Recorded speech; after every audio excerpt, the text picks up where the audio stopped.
Hello everybody and welcome back to another video. Today I'm watching Why Do Maps Show Places That Don't Exist by Mapmen. Now, the first thing that comes to mind is obviously that the maps are just simply out of date, and that's why they show places that no longer exist, things that just simply aren't accurate. However, this video is 6 minutes long, so there's gotta be more to it than just that, because how would they stretch that out into a 6 minute long video? So let's check it out. Link to the original video will be down in the description below. Welcome to Mapmen. Today we're... Hey, can you stop that? Hey, can you stop that? That's really irritating. Stop it. Stop it. I'm an idiot. You're an idiot.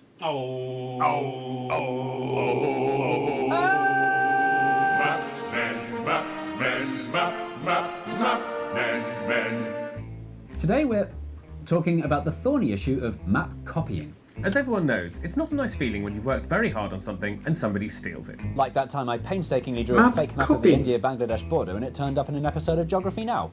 In the olden days, map making was an expensive and time-consuming business. When Phyllis Pearsall created the iconic A to Z of London in 1936, she had to get up at 5 AM and walk around for 18 hours every day writing down all the street names. Nah. And thanks to Phyllis's hard work, if I want to make my own map of London today, all I have to do is copy her map and then give it a catchy title like the top to bottom alphabetically indexed map of London, and I'll be rich. No, you won't, Snookums. If you try that, you'll be found out. How? Because the A to Z, like many other maps, is filled with trap streets. Did you just call me Snookums? Trap streets are unique and deliberately wrong little details designed to cause no problem to the map user, but a big problem for anyone trying to copy it. Sometimes the cartographer will make a road more bendy.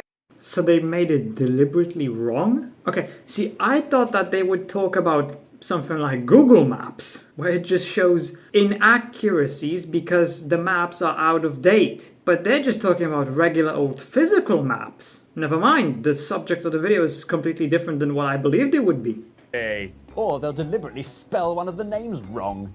Or, most excitingly, they'll add completely non-existent places. Excuse me, does your map show the village My Girlfriend? Of course, it's here on page 5. It's You non-existent. stole my map. My girlfriend doesn't exist. It never has and never will. Clever in theory, but are there any real examples from real map history of where this has really been done? There really are. That sounds really stupid though, because if you're making a map that's wrong on purpose, just so that you know if someone copies your work, it's like the map you released is wrong. So, what's really the point? I mean, you're releasing a wrong map that's going to mislead people. So you kind of wasted your time. At least that's how I see it.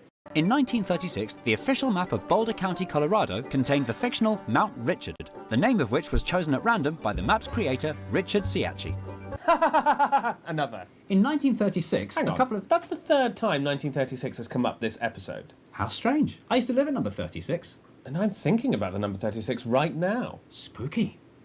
In 1936... And I'm thinking about the number 36 right now. Spooky. Turns out I got my research wrong, and 1936 is only meant to come up twice in this episode. I only found this out when it was far too late and we'd already filmed this bit. Never mind, at least now no one will get away with trying to copy us.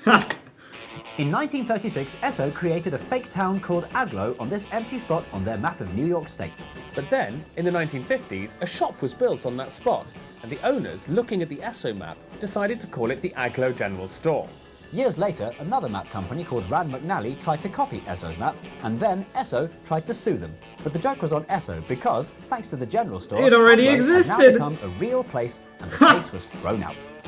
Wow. Another, more recent one. In 2011, I love how recent that is. the AA were caught copying an Ordnance Survey map and were forced to pay £20 million worth of justice. Apparently the traps on the OS maps were so sophisticated it allowed copycats to be caught without publishing anything really inaccurate.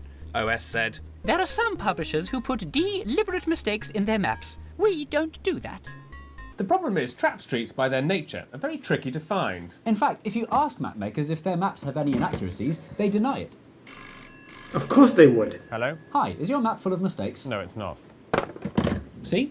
So we've made it our mission to set out and find examples of trap streets that can be seen in up-to-date maps you can buy today. Right, off we go. wait, if you can teleport, why are we in a car?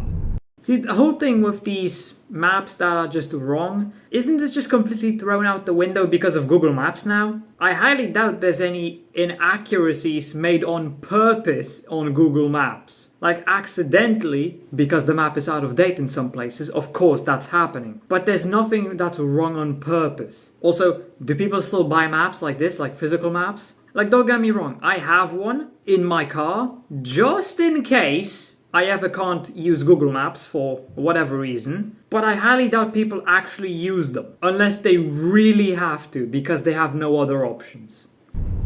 There's one. According to the 2005 A to Z, there's a road going through this park called Whitfield Road. But there isn't. But there's nothing. No, there isn't. Aha! This here is Book Muse, but the A to Z calls it Brook Muse. Cheeky. Oh look, there's another one. Google Maps says there should be an entire town called Argleton here, but in real life, it's just an empty field. But of course... Wait a second. Argleton here. Google Maps? Now it all makes sense. So they do this on Google Maps too. That's why so many of the places I looked at just didn't have anything. I looked at some random spot and I see the name of like a town, a city, whatever. And then I go into the satellite view and there's nothing. No houses, absolutely nothing. Now I know why. It's because Google Maps is fake too. That kind of completely disproves what I said earlier though, about how Google Maps doesn't have anything intentionally wrong. Because it does. Shit. But in real life, it's just an empty field. But of course, it's pretty easy to catch out a Google Maps trap street because all you have to do is click satellite view. And anyone who wants to make their own map can just copy that. Which is basically what everyone does and nobody cares. If you can think of any trap streets that we've missed and want to mention it in the comment section below, Don't. Thanks. Don't. Oh, that's it? Damn. So, okay, never mind. That wasn't even 6 minutes. That was only 4 minutes. So it turns out this video was kind of about what I was talking about in the beginning, about Google Maps. But it wasn't about Google Maps being out of date, but rather the fact that it's wrong on purpose. And now it makes sense why sometimes it says the name of a place where there is absolutely nothing. To me, this seems really stupid and misleading because there was one time where I was driving somewhere. Well, my parents were driving, this was when I was younger, but I was the navigator. I had Google Maps open. I told them, drive down this street. The street was not there. Everyone blamed me. They blamed me. But Google Maps was wrong on purpose. It was not my fault. This is what vindication feels like. I was not wrong. I mean, I wasn't correct either, but it was not my fault. I cannot be blamed any longer. So yeah, these maps, they definitely shouldn't be doing this type of stuff because it just misleads people. And it's all what? To just stop people from copying their maps. Just copy Google Maps by using the satellite view. And there you go. Why go through all this convoluted stuff of making fake places when people are still just going to be able to copy thanks to the satellite? So stupid. Anyway, I hope you enjoyed this video. If you did, consider subscribing and leaving a like. If you're interested, why not watch this video right here? And with that, I hope I'll see you in the next video.